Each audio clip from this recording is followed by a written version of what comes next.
नमस्कार, मैं हूं पवन त्यागी। 14 सितंबर 2020 उत्तर प्रदेश का हाथरस कोई भूला नहीं होगा।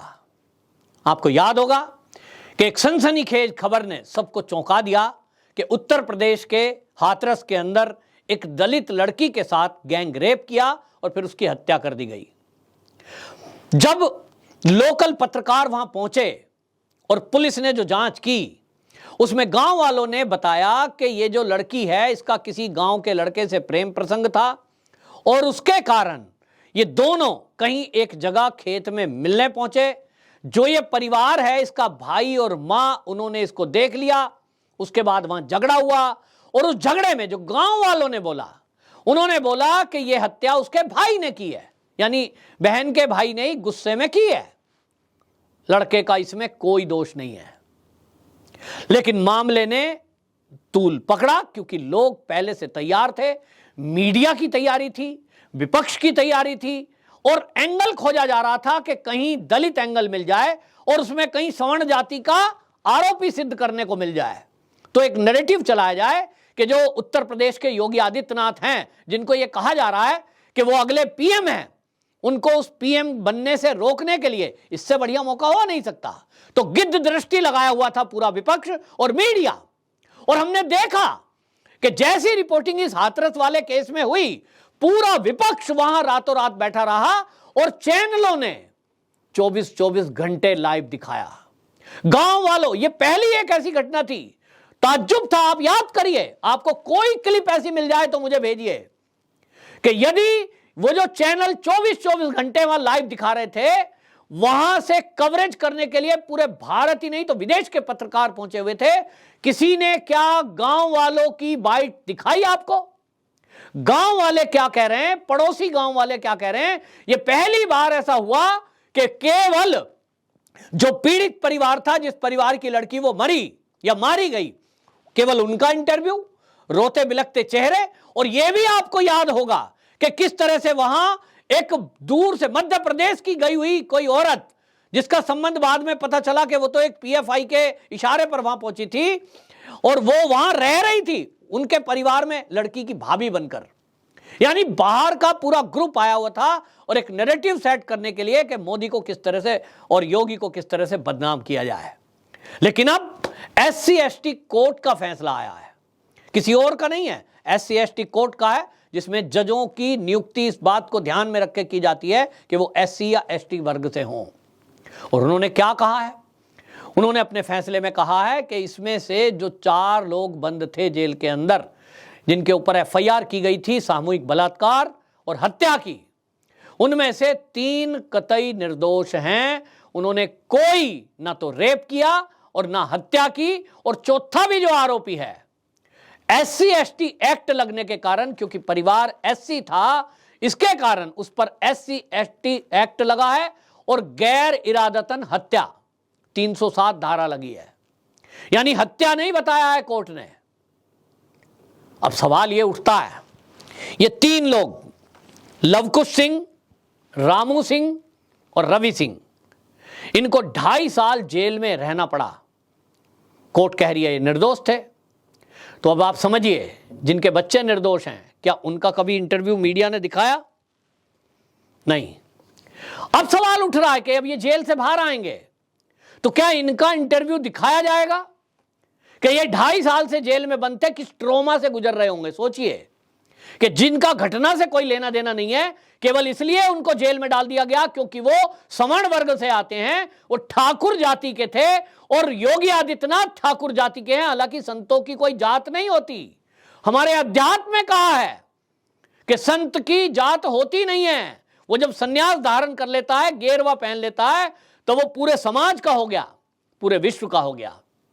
लेकिन यहां तो जात खोजी गई और उस जात से यह कहा गया कि योगी जी इसलिए कार्रवाई नहीं कर रहे हैं, इसलिए केस को झुटलाया जा रहा है क्योंकि वो उनकी जात के हैं।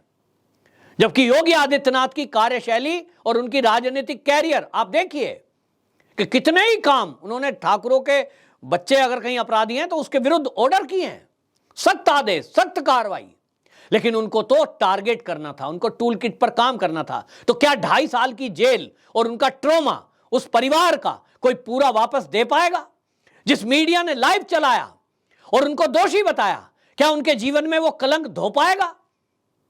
लेकिन अभी भी मैं देख रहा हूं सोशल मीडिया पे, मैंने देखा कुछ अभी भी अपने आप को जय भीम का नारा लगा रहे हैं। वो क्या कह रहे हैं? ये तो योगी और मोदी ने दबाव देकर कोर्ट वालों से ऐसा फैसला करा दिया। एक लिख रहा है, अरे जज को कह दिया होगा कि तुझे भी मंत्री बना देंगे, ऐसा फैसला दे दे। तो भाई और क्या करें? ये केस तो सीबीआई को ट्रांसफर कर दिया गया था। सीबीआई की जांच की मांग परिवार ने की थी। और दूसरी बात आप देखिए कि यह घटना होती है, दुखद घटना, बहुत दुखद घटना थी। कोई भी, मैं पहले से कह रहा हूं कि लड़की किसी की भी हो, अगर उसकी मृत्यु होती है या रेप होता है, बहुत गलत है। लेकिन वो जो परिवार वाले थे वो चीख चीख कर कह रहे थे कि भाई लड़की से सहमति से उनका प्रेम प्रसंग चल रहा था, पूरे गांव को पता था ये रेप नहीं है, लेकिन सुनने को कोई तैयार नहीं था। उसके बाद उस लड़की को दिल्ली के सफदरजंग हॉस्पिटल में लाया जाता है और दिल्ली का सफदरजंग हॉस्पिटल दिल्ली सरकार के अधीन है, यानी केजरीवाल की सरकार के अधीन है। और वहां पोस्टमार्टम हुआ और उस पोस्टमार्टम रिपोर्ट में यह कहा गया, वहां जो रिपोर्ट हुई थी, सामूहिक दुष्कर्म की पुष्टि नहीं की थी, लेकिन लोगों ने उस रिपोर्ट को भी दरकिनार कर दिया। नहीं, ऐसा तो हुआ ही नहीं है, ऐसा तो हुआ ही नहीं है। तो आप देखें इस तरह की बातें हुई। अब आप देखें कि जब इसको छोड़ा गया है, इसमें संदीप ठाकुर को गैर इरादतन हत्या केवल इस केस में और SC/ST एक्ट में जेल में बंद किया गया है। सामूहिक दुष्कर्म हुआ ही नहीं, ये जज साहब की टिप्पणी है। अब सवाल ये उठता है कि इसके लिए दोषी कौन है? तो आपको याद होगा एक पत्रकार को उत्तर प्रदेश की पुलिस ने मथुरा में पकड़ा था, कप्पन सिद्दीकी, केरल से चलकर आ रहा था, पूरा ग्रुप था। और जब बाद में उत्तर प्रदेश की पुलिस ने उसकी कुंडली खंगाली तो पता चला कि PFI से वो फंड लेता है, PFI का मेंबर है। PFI के कहने पे ही ये नैरेटिव चलाया जा रहा था और ये देश में बहुत भयंकर चल रहा है। 2014 के बाद से लगातार चल रहा है कि यदि कहीं कोई दलित युवक या युवती के साथ कुछ हो जाए और वहां आरोपी जो है वो सवर्ण जाति से हो, तो ये सारा नैरेटिव चलाया जाता है कि इस देश में दलितों पर अत्याचार हो रहे हैं। कर कौन रहा है? ब्राह्मणवादी, मनुवादी, ऐसा किया जाता है। जबकि देश में यदि कहीं भी किसी की हत्या हो, किसी की पिटाई हो, किसी के भी साथ रेप हो, वो कोई भी हो, किसी भी धर्म से, दुखद है। हिंदू हो या मुसलमान, वो दुखद है। लेकिन रिपोर्टिंग करने वाले इस तरह की रिपोर्टिंग करते हैं फला जाति की। देखिए मुस्लिम महिला के साथ, भाई मुस्लिम महिला को ज्यादा दर्द है थप्पड़ लगने का, हिंदू को कम होता है क्या? इसको रिपोर्टिंग करने वालों को जब तक रोका नहीं जाएगा, इस देश में ऐसा कानून बनाना चाहिए कि जाति और धर्म का नाम ना लिया जाए, क्योंकि इससे वैमनस्य फैलता है, क्योंकि इससे साजिश होती है, इससे अंदर विद्वेष फैलता है, कई बार दंगे भड़क जाते हैं। आप सीधी रिपोर्टिंग करिए कि एक वहां का इस नाम का युवक, उसको पीटा, किसने पीटा उसका नाम बताइए, जाति और धर्म बताने की जरूरत क्या है?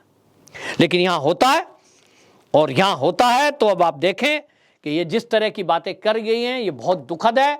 लेकिन अब बात ये उठ रही है कि उनका परिवार, जो बच्चे बंद थे 2.5 साल बाद, अब वो जेल से भले ही बाहर आ जाएंगे, लेकिन पूरा गांव और लवकुश, रामू और रवि सिंह का जो परिवार है वो ये कह रहा है कि जो हमने ट्रॉमा झेला है, जो हमें समाज ने गालियां दी हैं, जो हमें दोषियों के पिता देखकर उनकी बहनें कह रही हैं कि हमारा जीना दूभर हो गया, क्या वो समाज को कोई वापस दे पाएगा?